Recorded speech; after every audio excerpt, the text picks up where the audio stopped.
Namaku adalah Rina Fitria. Kali ini aku akan membahas tentang sistem perlindungan kerja di Indonesia. Pengertian tenaga kerja adalah setiap orang yang mampu melakukan pekerjaan untuk menghasilkan barang atau jasa, baik untuk memenuhi kebutuhan sendiri, masyarakat, maupun orang lain. Berikutnya ada klarifikasi tenaga kerja.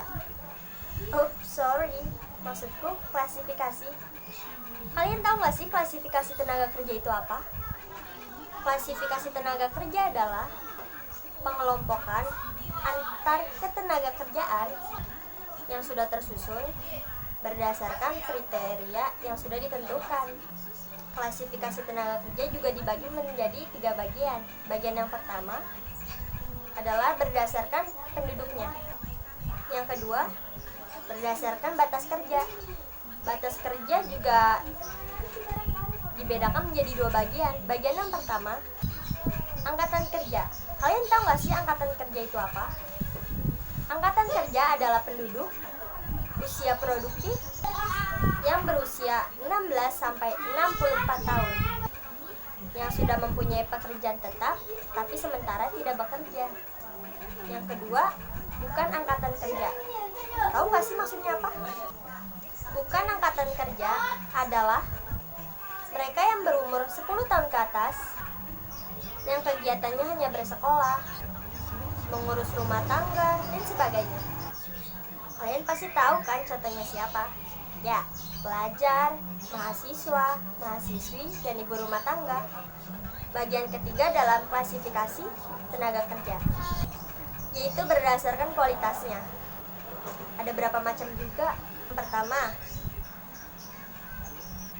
tenaga kerja terdidik. Kalian pasti tahu lah ya, tenaga kerja terdidik itu seperti apa?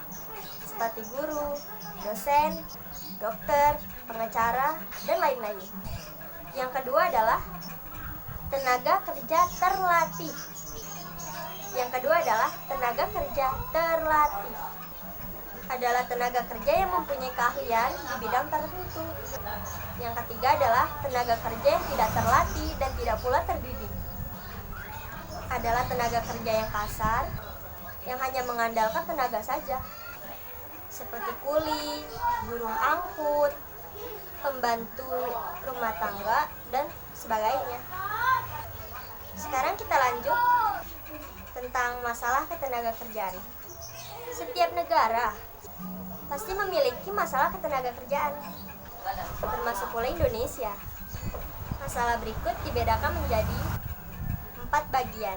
Bagian yang pertama adalah 4 bagian. Bagian yang pertama adalah rendahnya kualitas tenaga kerja, jumlah angkatan kerja yang tidak sebanding dengan kesempatan kerja,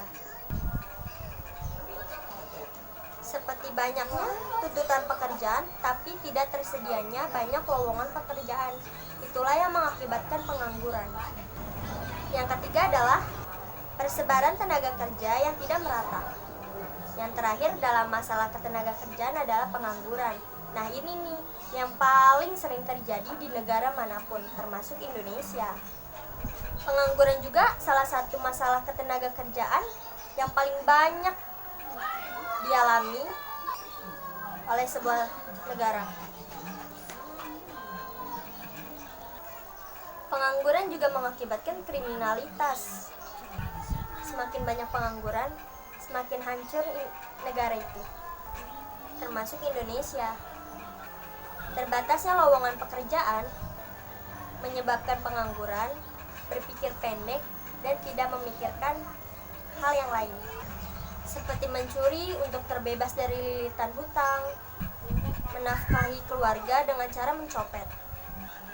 Tapi pengangguran itu bukan berarti dia tidak mau bekerja, karena terbatasnya lowongan pekerjaan dan kemampuan yang ia punya. Sekarang kita masuk ke perlindungan hukum tenaga kerja. Ada pasalnya nih, catat ya. Yang pertama, pasal 27 ayat 1. Pasal 27 ayat 2. Undang-Undang Dasar 1945 yang berisi tiap warga negara berhak atas pekerjaan dan penghidupan yang layak bagi kemanusiaan. Yang kedua, Pasal 28D ayat 1 Undang-Undang Dasar 1945 yang berisi tentang setiap orang berhak atas jaminan, perlindungan, dan kepastian hukum yang adil serta perlakuan yang sama terhadap hukum. Yang ketiga, Pasal 28D ayat 2 Undang-Undang Dasar 1945 yang berisi tentang setiap orang berhak untuk bekerja serta mendapat imbalan dan perlakuan yang adil, layak dalam bekerja. Yang keempat, Undang-Undang Nomor 13 Tahun 2003 tentang